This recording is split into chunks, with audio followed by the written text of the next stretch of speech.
bright and early Monday morning.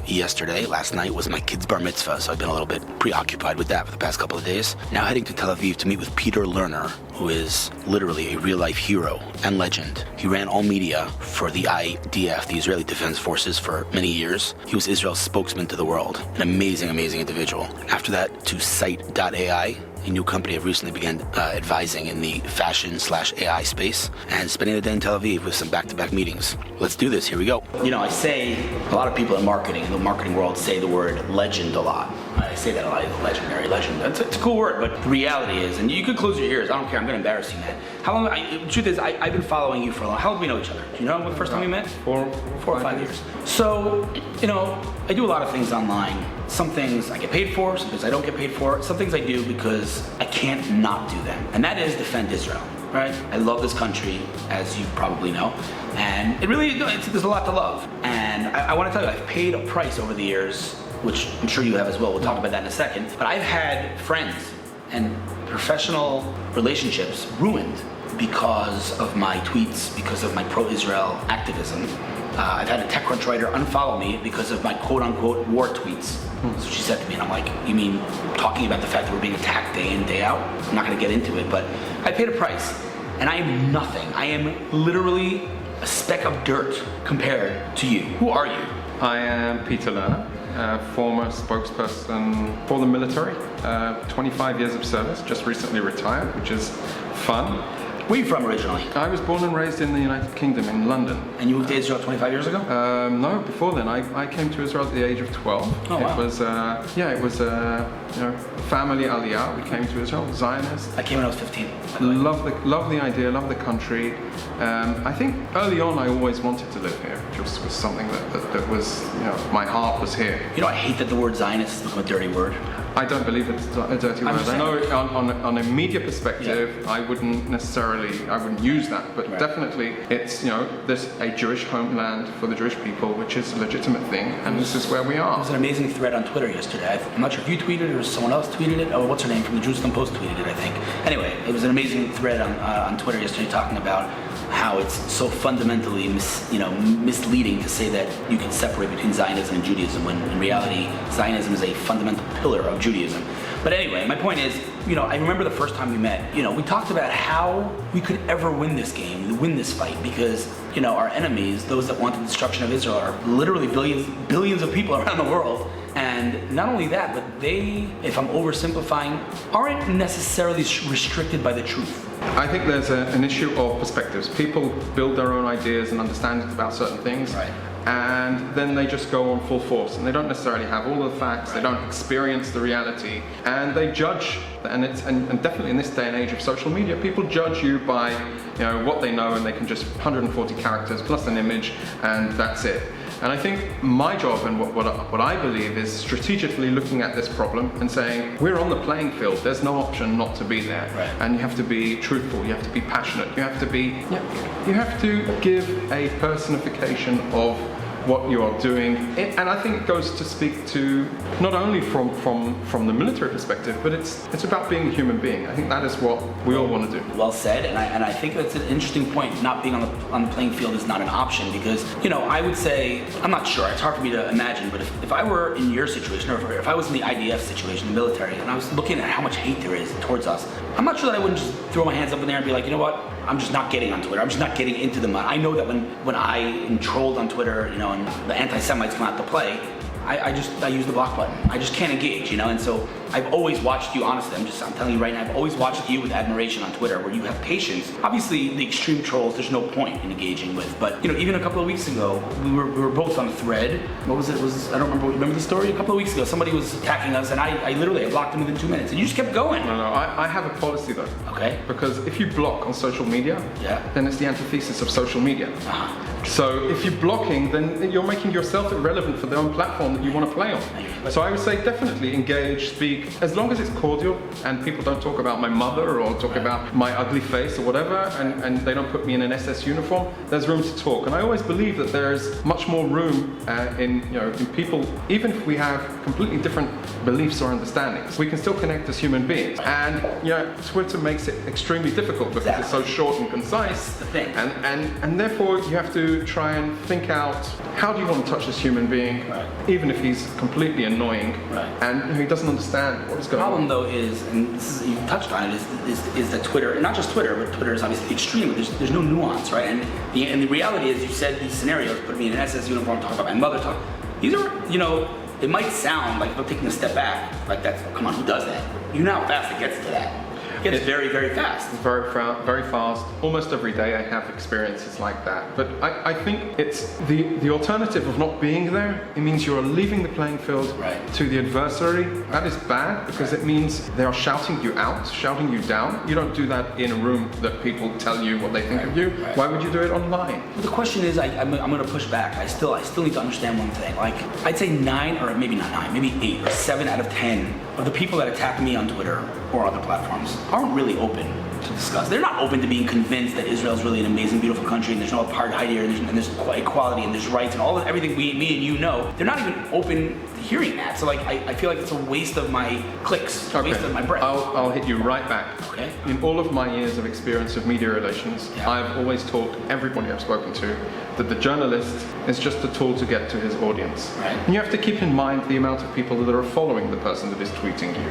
And when you're responding to him, you're responding to everybody. Completely. So even if that person is completely deranged in your perspective, and there is no room for real discussion, if you're giving a well thought through response, very good point. all of his followers are seeing your response, and all of your followers are seeing it. So the conversation can be a positive note. The problem with social media today is that it's become such an echo chamber of people sharing the same views about the same things, and there is very little communication. And I think that is where communicators, and definitely influencers, and people that have large followings, and that is the place where we need to be, sometimes at a personal price.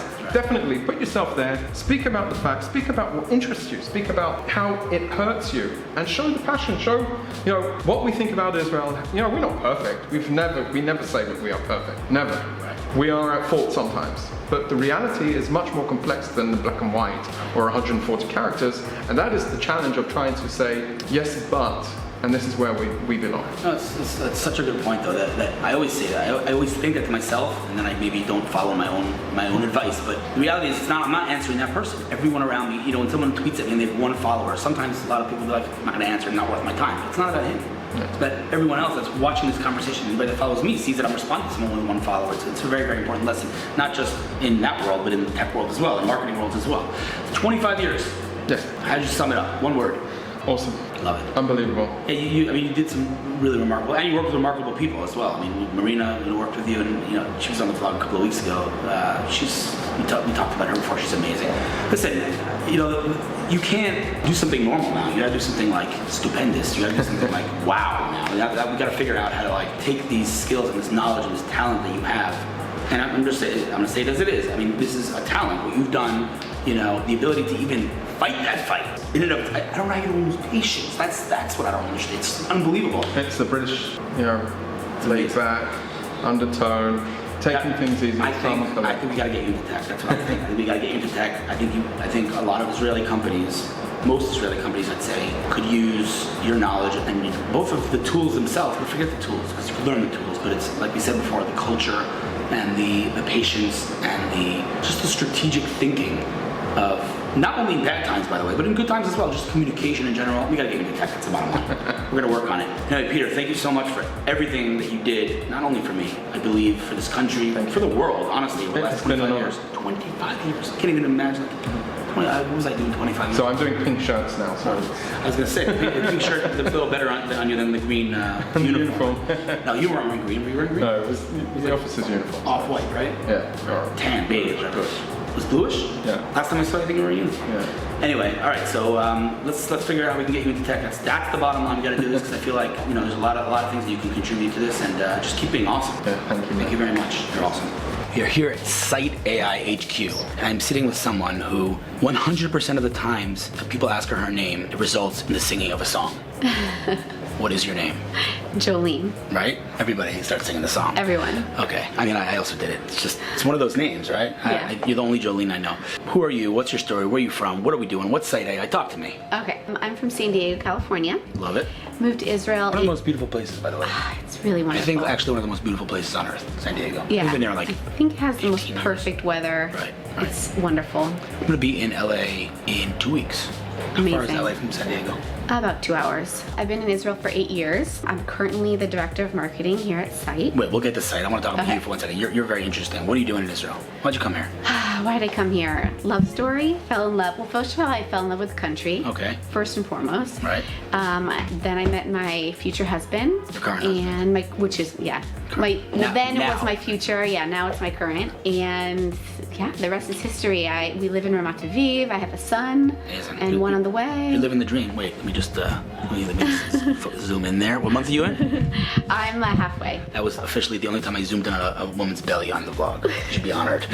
Wait, so you're halfway? I'm halfay, So yeah. it's like 4.5 months-ish? Right? Yeah. And you have one at home? And one at home. Oh, what's his name? Neve. Can I have the spinner, by the way? Do you mind? Of course. I think it'll be really good for this interview. It'll make it a whole lot more interesting. I haven't done this in a very long time. I feel like this went out already, right? They were like super in. Yeah, they were super in, now they're kind of out. You know how these things started, right? You know I invented them. Can you read that story? I did. I don't know if it's true, or I don't know if it's true. I don't know if it's true, but I heard she didn't patent it. Right. Yeah. I hear stories For like that in my heart. $400, she can afford it. Anyway, okay, so you've been here for 8 years. What would you do before professionally? I worked at a company called Web Health Systems, and I was a product manager there, marketing manager, affiliate manager, campaign manager. Wow. Yeah. So why don't you tell me what you didn't do?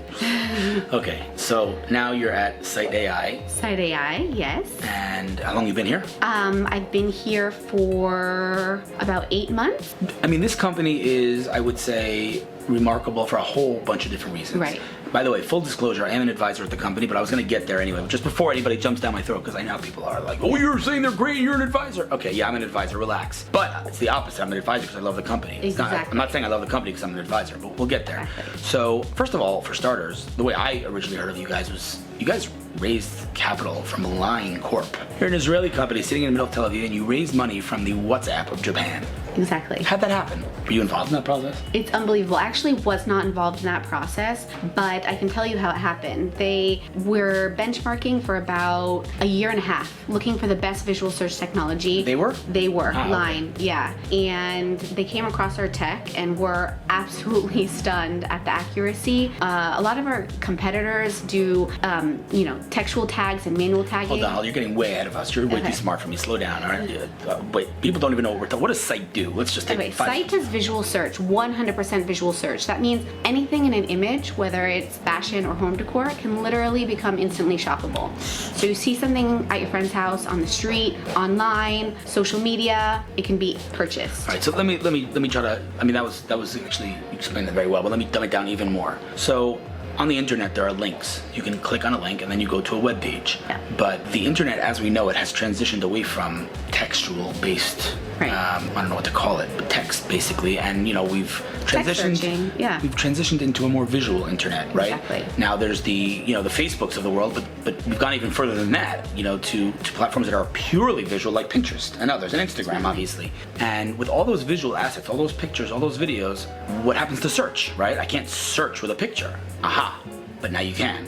And we're not the only player in this space. Google itself has the reverse thing. You can actually drag a picture into Google search and it will find what that picture is. But you can't shop from those pictures. So we'll get there. But first we're talking search. First of all, just the ability to search via image is a very important ability because, again, we have so many visual assets on the internet and they're basically just, I would say, dead entities that I can't do anything with. So now I can search with them, great. But this company takes you to a whole different level. And anything that you can search, you can actually turn into a shoppable entity. So imagine you're surfing any website that has a shirt that you like. Or I'll take it even further. You're walking on the street and you see someone with a shirt that you like. You can literally, using Syte's technology, point your phone, at the risk of it being creepy, and take a picture of that shirt and it will tell you in real time, using a messenger bot, Right. where to find a shirt that is very, very similar to the shirt that you just took a picture of. Right. And as a business, I don't think I need to explain how difficult it is for publishers to monetize and how many challenges they have. They're bleeding for monetization, and every one of these publishers, every single one of them has endless images on their site. Imagine if every one of those images now became a sales funnel, became, a shoppable link, the amount of revenue that would generate for these publishers. So it's a win-win-win for everyone. And like you said, the benchmarks, the actual results on the market, because there are other players that are doing this, are not even close. Right. So tell me a little bit about that. Right. So a little bit about our technology and our algorithm. We basically worked for the past 3 years developing it with top physicists in Geneva, in Switzerland. She's actually not making that up. That's a thing. That's a thing. It's a real thing. And what makes us so unique is actually how we train the algorithm. It's 100% visual, which was what I was mentioning before, is that we don't use textual tags to train the algorithm. So anytime we go into a new niche like home decor, it can take, anytime between a week or less just to train a whole new niche, because the algorithm is so smart that literally it takes only a small portion of images to train a whole new arena. So when you say home decor, that means I can be in my friend's Right. apartment, take a picture of his couch, and will show me where to buy a couch that's similar to that. Exactly. But what does that do real quick to like a person, I don't mean to sound discriminatory or sexist here, but to women who aren't very happy when they go to a party and they see their friend wearing the same dress as them? How do we handle that? Well, because if we have our way, everyone's gonna be wearing the same clothing.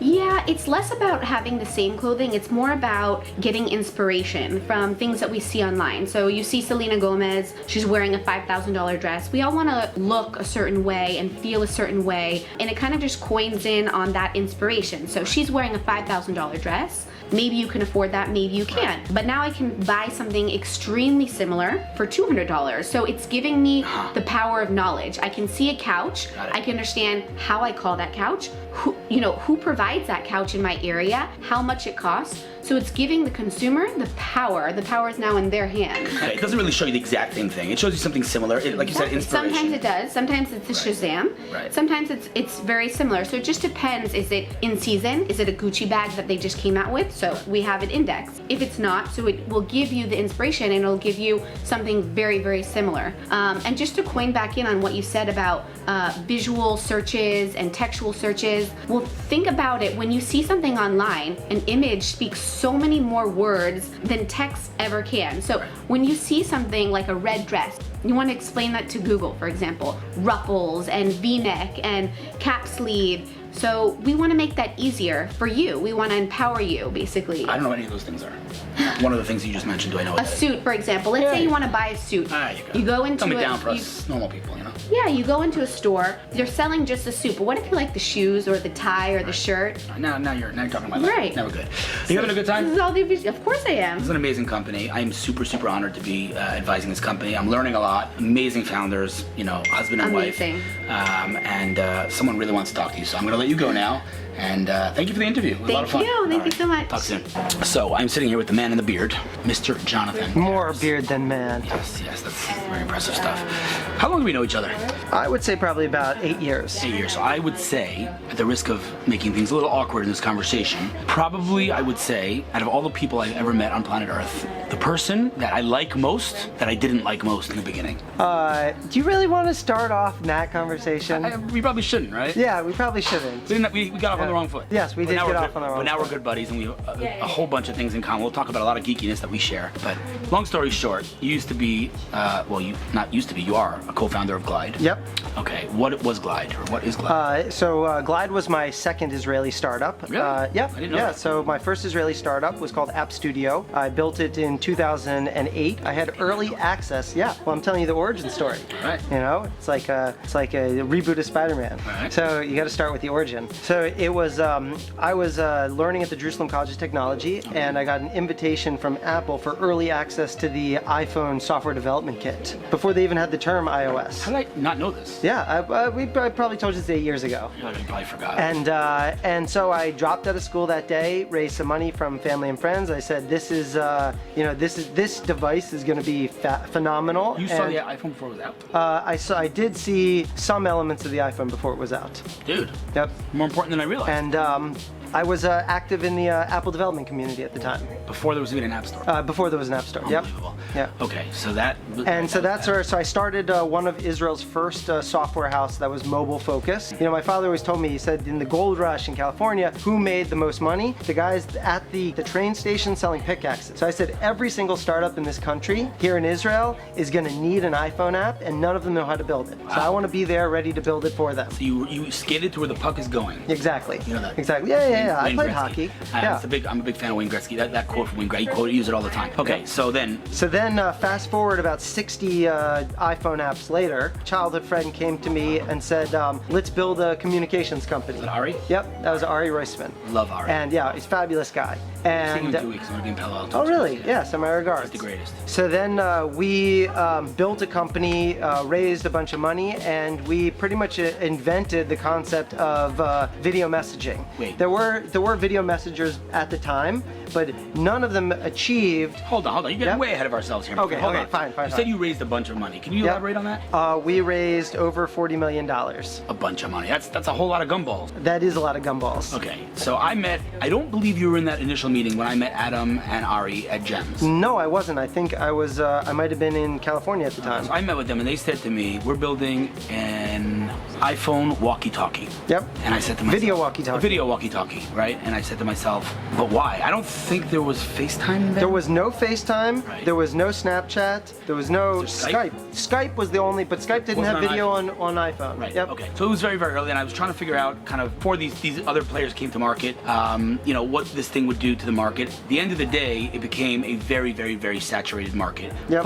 But what you guys always had was, first of all, super, super like advanced technology that enabled me to, and correct me if I'm saying this wrong, send a message to you and literally in real time as I'm transmitting, you're watching. Yeah, 5-minute video could take 2 seconds to transfer. Right, so that was super cool. And I don't know exactly what's going on with the company. If you want to talk about it, we can, or if you don't, we won't. But it became a very, very tough space. I mean, every single person and their mother is competing in the video space Yep. right now. So, well, today the company is doing really well. We focus now on wearables and using our streaming video technology, which was very fast and very low latency, to be able to power the camera for the Apple Watch. So, God willing, early next year we'll be releasing a hardware attachment, a band for your Apple Watch, which will allow you to stream video With a camera. with a camera. So it has it's an Apple Watch band A with Dick a camera. Tracy conversation. Super duper cool video on the crowdfunding campaign. Yep. Yeah. Who made Thank that you. video? Sandwich.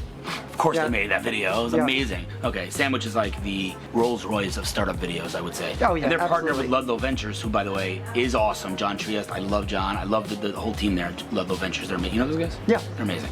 All right, so you founded Glide. How many users did you have at peak? At peak, we had, I think it was around 24 million, if I'm not mistaken. But even, the number that was most impressive, because getting users is one thing, but having the users actually engage right. with what you built is another thing. Right. That we actually achieved around 2.5 billion video messages sent on our network. Did you call it Glides? Glides. Glides. Love Yep. it. So I used it to talk to you. I used to talk to Adam. It's always, on my phone. I don't know if I was the target audience. Probably not. I think I Yeah. defaulted to FaceTime. I hate Skype too, by the way. Just by the, not too. I don't I'm hate not Glide. a- I like Glide, but I. No, but I I'm use- not a Skype fan also. I use FaceTime basically, but anyway. Okay, so that's been going on. It's still going on. That was my previous company. So I was, when we actually switched to hardware, so I was heavily involved in the Kickstarter campaign, which we raised over $2 million for the camera attachment, CMRA. CMRA is the name of the product. And I got hooked on e-commerce, and I got hooked on social e-commerce. Wait, don't skip. Hold on. Before we talk about what you're doing now, give me a little bit of your background on a personal level. Where are you from? I'm from Columbia, Maryland. I've been in Israel for about 14 years now. I live in the suburbs of Jerusalem. Have a beautiful wife and 3 beautiful kids and a cat. And I am. My background is in technology and in theater. I was a professional magician for a number of years, and I. Full surprises, man. I know, right? And you drone And- like a pro. Yeah, and I'm a drone pilot, pretty skilled, if I do say so myself. You're and probably, I would say, one of the people guilty for getting me into droning. oh, thank you. I'm like I'm glad to hear that. major droner. there's- I've heard that about 100 times now. No, because I literally think I saw the first Phantom flight of yours. We were at really? a conference one time, I remember.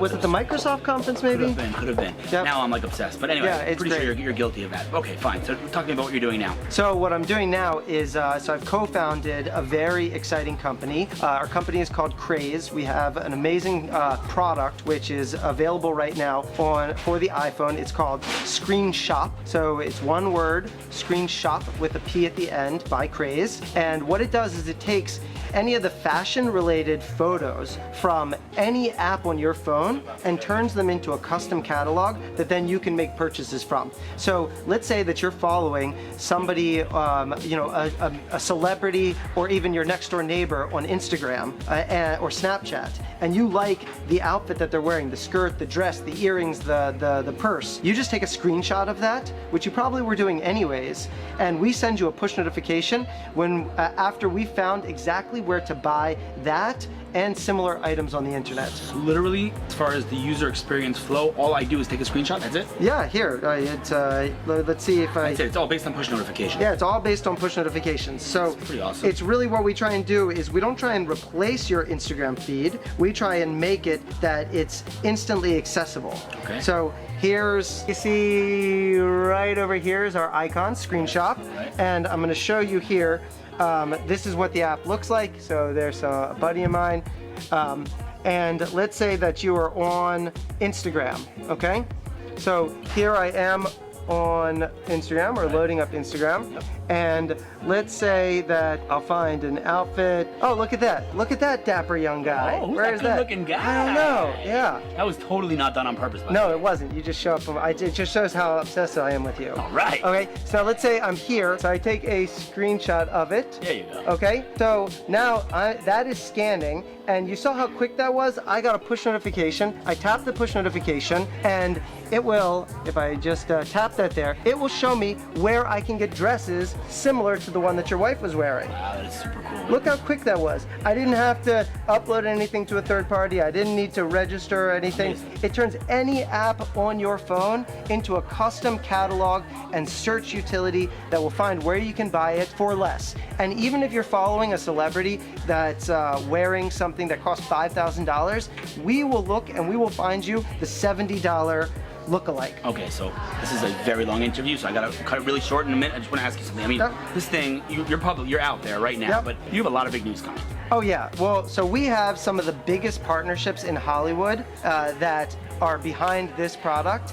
and we're very excited about the people that are very excited to promote this. So we can't talk about anything, we're not gonna say Yep. anything, but when you hear who's behind this app, and I am quite literally not exaggerating. Like, No. my mind is blown. I don't know how you guys nailed who you got. It's unbelievable. More details on this soon. How do they find your website? What's the website? So you can find us at CrazeApp, CrazeApp.com. It's only iPhone for now? It's only iPhone for now, but we're working on the Android. Love it, man. Good luck. Awesome. Own it. Thank you. And I'm excited to see what comes. I mean, not what comes next. What comes next with the app, not you. You Yeah. stay there. You IPO this thing. Amen. All right, Amen. Cool.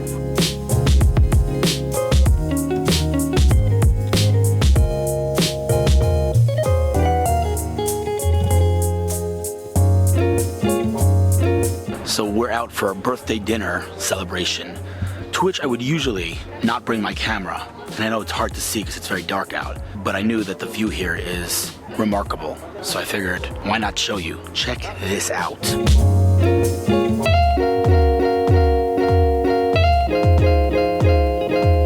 Now going in for dinner. This place is stunning.